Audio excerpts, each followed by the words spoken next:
Hey everybody, I am going to explain to you how the Ledger Nano S works for those of you that are curious and wondering about hardware wallets and how they function. This should give you a quick overview of all that. I'm going to kind of start with a kind of top level explanation to try to keep it real quick, but basically give you an overview of how public and private keys work. So when we're talking about the crypto space, the way that you can transact and hold value actually is in keys. So you might have heard that already before, but basically, um, when you create a wallet on a blockchain, you have two sets of keys automatically created for you.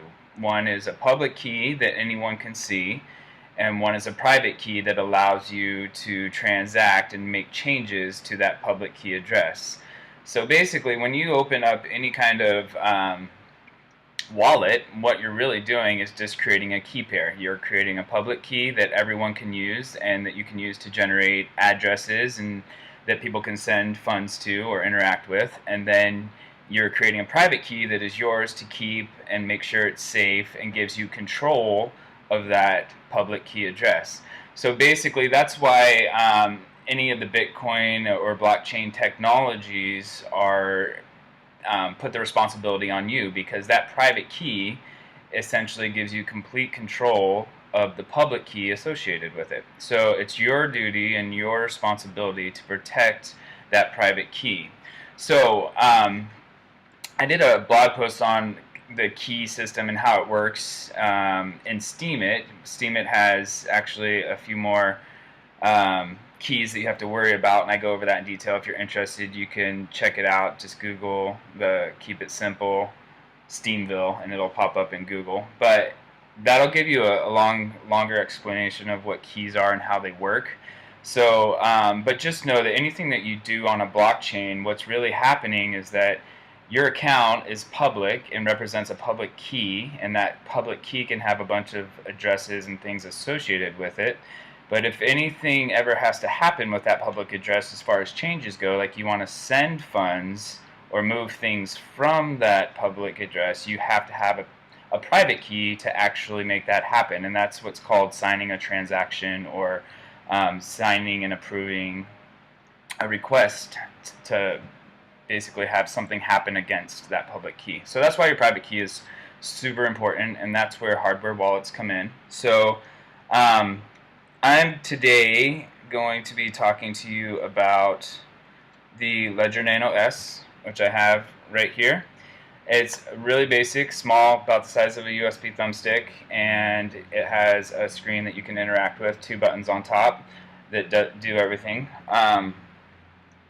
So when you first get one of these guys, when you go to set it up, you're going to use what's called a mnemonic phrase to create a seed recovery phrase. So these mnemonic phrases, basically they're 24 random words, and those 24 words can be used to generate numerous private keys or accounts for you on blockchains and different blockchains. So what happens is that this random 24 word phrase that you use becomes your ability to restore or recover any of the private keys that you create using that seed. So what we do is we tell the ledger, hey, here's my 24 recovery phrase, and it basically activates and your ledger to generate keys using that phrase. So if this ledger was ever destroyed or broken or lost, or I threw it somewhere, it's actually recoverable, because those 24 words, when you're setting it up, you write them down on a piece of paper,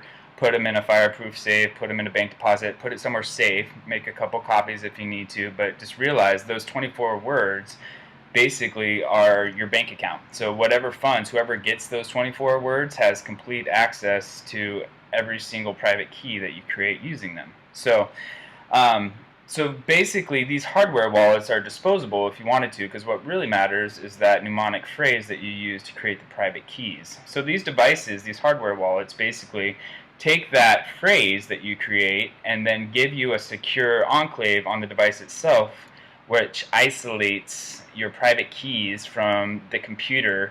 And this is important, and I'll explain why in a second. But let's say you don't have a hardware wallet and you're using a normal wallet, and everything is happening on your computer. So whenever you want to make a transaction, you still have to sign that transaction with your private key, which means on your computer you're going through and signing in using some kind of password or encryption or something to get into your account. And then once you're in your account, you're approving a transaction. And once you do that, that's all happening digitally. So if your computer is compromised, then everything that you're doing on your computer can be seen because it's all happening on the computer. So what ends up happening is that anyone that has large amounts of funds wants to isolate their private keys from their computer because computers are easily compromised. So what we do is we go to a hardware wallet, and this hardware wallet basically puts a layer of protection in between you and the computer or whatever you're trying to do to interact with it. So if you imagine like a cave up on the side of the mountain, right? Like it's this old cave and it's a hidden store of knowledge, right? And you want to save your private key in there. So what you end up doing is to get into that cave, you put a password on it, and then deep in the cave, once you're in there, your private keys are stored in there. So whenever you need your private keys, you've got to get into the cave first, and then once you have your private keys, you can use them to interact and sign transactions for your account. So getting back to this Ledger Nano S, what happens is when you first go to set it up, you're going to put a passcode on it. So when you first fire this guy up, and I've already got mine set up, so it's obviously not going to go through the process of initialization. But when you first power these guys on, you'll see the logo, and then it'll load up, and it will ask for your PIN. So in this case, I'm going to go ahead and put my PIN code on and open it up. But that PIN code is essentially like the cave door entrance, right? So if you imagine, like, I know pretty much, I'm guessing pretty much everyone has seen Lord of the Rings, right? So there's that cave that they're getting into, and they have to say the magic phrase before they're allowed into the cave. This is the same kind of thing. So this PIN code is protecting your private key. So it's the first layer of defense at getting at your private keys. So I use an 8-digit code. You can set a 4-digit or higher code on it. So basically you can choose, obviously, the higher is better, but it takes a little longer to unlock. But for me, it doesn't matter. The thing that makes this safe, or how they protect that from brute force attacks, is by making it so that if you put your PIN code in wrong more than 3 times, the device is completely erased and you have to restore it using your 24-word mnemonic phrase. So if for whatever reason someone was able to get a hold of my Nano, they would have 3 shots at unlocking it to try to get at my private keys, and that's it.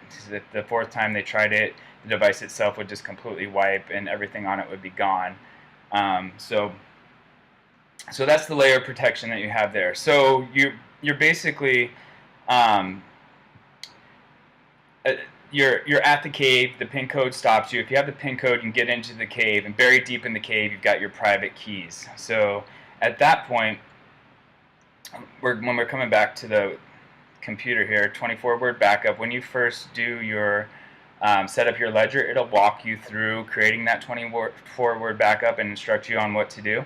So you'll go through that process, and then once you actually have your 20-word phrase set up and you've got your PIN code, then all of a sudden you can now install the different applications that allow you to download coins to your Ledger Nano S. So in this case, I don't know if you can see here, but I've got like Bitcoin, Ethereum, Neo on there, Zcash. So I've got a few applications. So all these applications allow you to interact with the different coins and make transactions happen. So so the second part of this is once you actually have this set up, which it walks you through, you then need to go to Google Chrome and get the apps that you want to manage your device. So when you go to Ledger, there's an apps area, and the Ledger app itself has a few different apps that you'll end up using. One is the manager, which lets you install and remove apps from the Nano itself, and then the different wallets that interact with the Nano. So in this case, there's a Bitcoin and altcoin wallet, an Ethereum wallet, and a Ripple wallet. So most all the time I'm using the Bitcoin and altcoin one.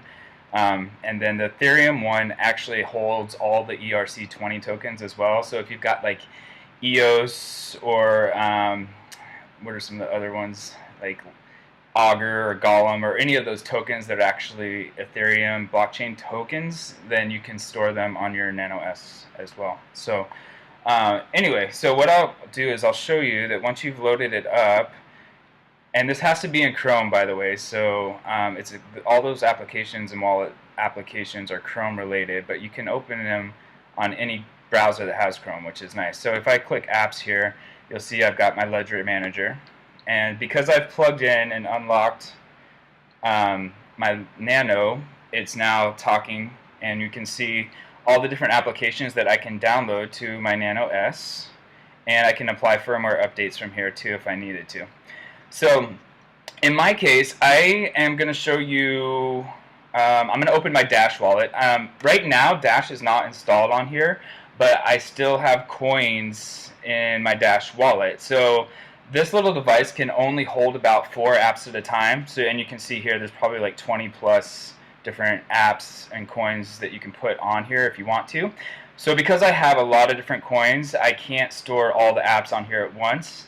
But you can delete the apps from here and not basically delete your coins, because the application is not your coins. Your coins are never actually stored on here, only your private keys are. So a lot of people have a tough time grasping that, but really the way to think about it is that when we talk about public key and private key, the public key is where all your funds are stored. Everything lives on the ledger. So basically the blockchain itself is where your store of value is recorded, and that's where if you've got 1 Bitcoin, it's on the ledger itself. You're not actually putting 1 Bitcoin on any kind of device. What happens is that private key is what allows you to make changes to that public ledger. So that's really what's happening. When you send Bitcoin, you don't have Bitcoin somewhere and then send it somewhere else. You're going to the blockchain using your private key to say, hey, I'm moving Bitcoin from this public address to this public address. So everything happens on the blockchain itself.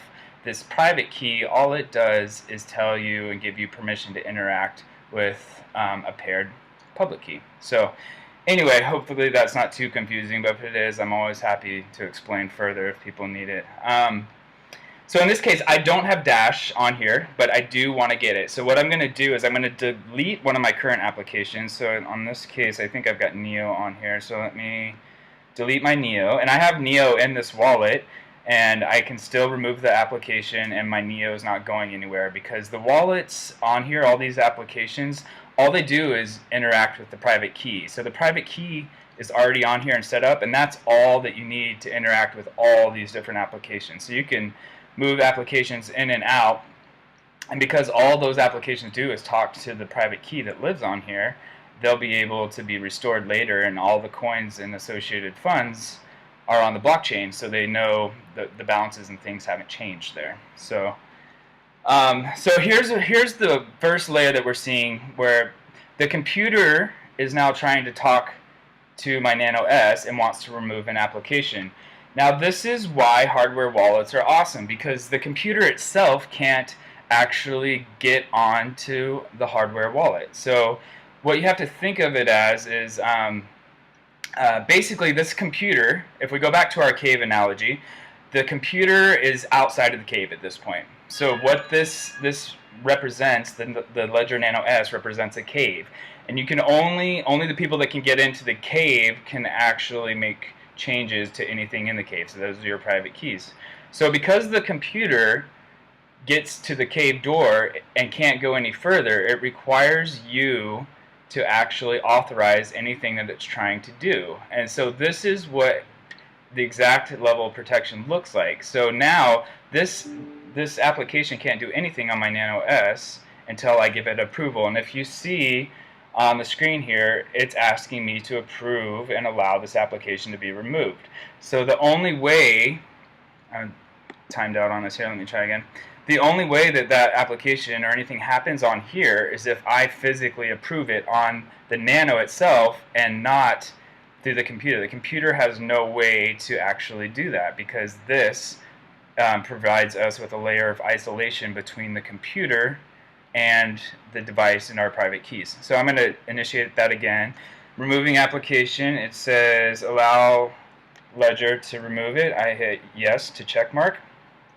And the second I hit the button, then the Nano tells the computer, okay, you're now, we are removing the application and you're allowed to remove it, and then it's gone. So now I'm going to do the same thing and add a Dash wallet here. So I'm just going to re-download my Dash wallet. It's going to install the application. And once I see the application on my device, I will now have a Dash wallet, which I'll show you here. Okay, so now you can see that I have a Dash wallet sitting on my account. So what I'm going to do is I'm done managing my wallets, the different apps. So I'm going to go back over here and I'm going to open up my actual altcoin and Bitcoin ledger wallet. So this wallet will actually now let me oh, what's it doing here?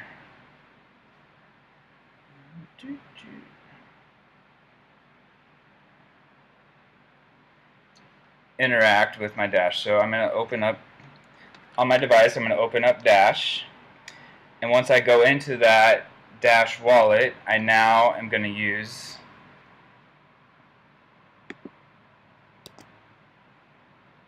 this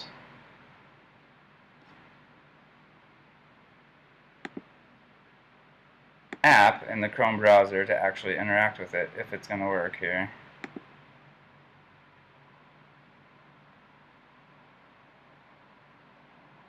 Okay, so this computer wallet, the Ledger wallet, is now talking to the Nano S, and it's synchronizing. So basically what's happening is the wallet itself is looking at the blockchain, checking out the public keys that are associated with this, and then it's going to find all of the public information and present it in this wallet so that we can see it, which basically is going to show me what's tied to my private key on here and all the different balances and stuff. So this takes a second or two to happen. And then once it does, we'll have basically a screen that shows you what your wallet looks like and actually gives you the ability to send or receive to or from the wallet. So, sorry this is taking a bit.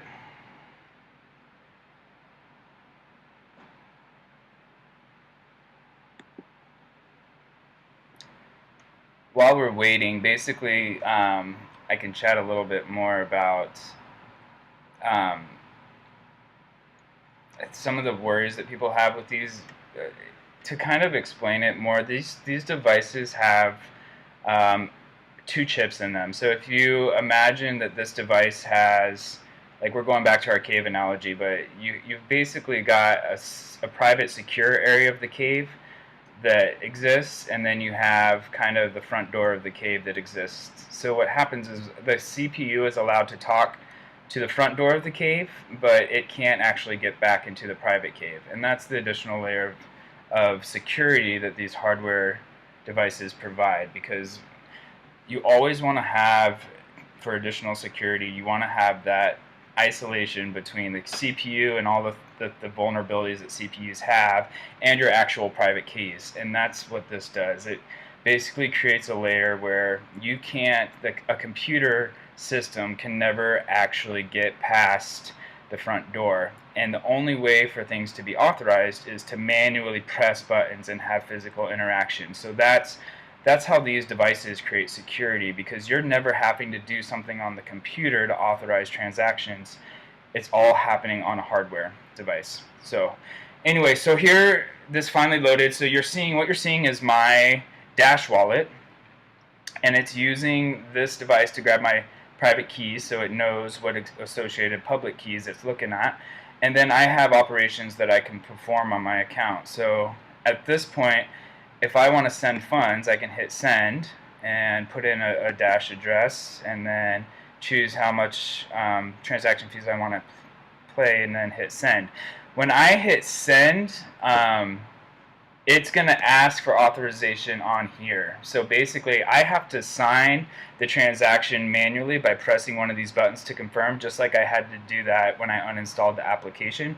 And that's what's going to allow the secure part of this to then go up to the front of the cave and say, hey, yes, computer, you are allowed to send. Here's a signed verification that allows it to happen, and then the transaction occurs and the amount of funds are distributed. So the important part of all that is that this never talked to my private keys. I authorized it, and the computer saw that I authorized it, but they never actually saw my private keys. They just know that I had the ability to authorize that transaction, and that's the importance of these hardware wallets. So hopefully this cleared up a few things for some people. It might have confused some more people more than it helped. I don't know, but that's how hardware wallets work. Of course, ask any questions in the comments, and I'm happy to help you out some more. But these devices are worth their weight in gold, especially if you're protecting any kind of crypto funds.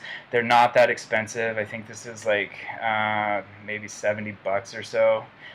You do have to wait for them because they're in super high demand right now. I think when I ordered mine back last summer, and it took I think a month or two to get here, but I've had a great experience with it. It's just been awesome knowing that all my investments are on a simple device, and that I can restore it anytime I need to using the mnemonic phase. So if this was ever destroyed, or if I want to spare one of these, I could just order another one, use my 24-word key to restore onto it, and now I've got two different ones. So I can put one somewhere and one somewhere else, and then whenever I need it, or something happened to this one, I'd have another one just waiting that I could use. So Ledger Nano S has been really awesome. They're pretty easy to set up. The instructions were good to walk you through it. As long as you understand that 24-word initial mnemonic phrase that you create is essentially your wallet, and it has to be protected, then you will be just fine, and you'll get the hang of using these pretty quick. And that's the other thing. When you're setting these up, I'd recommend go through the initial setup part of the phrase, and then put your PIN code in wrong 3 times, and it'll reset on you like it's supposed to do, and you'll have to recover and use your 24-word phrase to recover. So if you do that, that'll give you confidence that what you're doing, you always have access no matter what, because those 24 words, some people can write them down wrong or spell them wrong or put them in the wrong order. And what you want to make sure is that once you set it up the first time, go in there and find your Bitcoin address, for example, and just take a snapshot of it so you can see it. Then break your device so that you put the pin in wrong 3 times and have to restore it. Restore the device, go back in and check your Bitcoin address wallet, and it should be the same exact address. And that's how you know that you're able to recover no matter what happens to your actual device, because those 24 words actually are your what's used to generate your private keys. So anyway, I hope this was helpful for people. I know it's probably pretty long. If you have questions, let me know. And until then, I am out. So take care, everyone.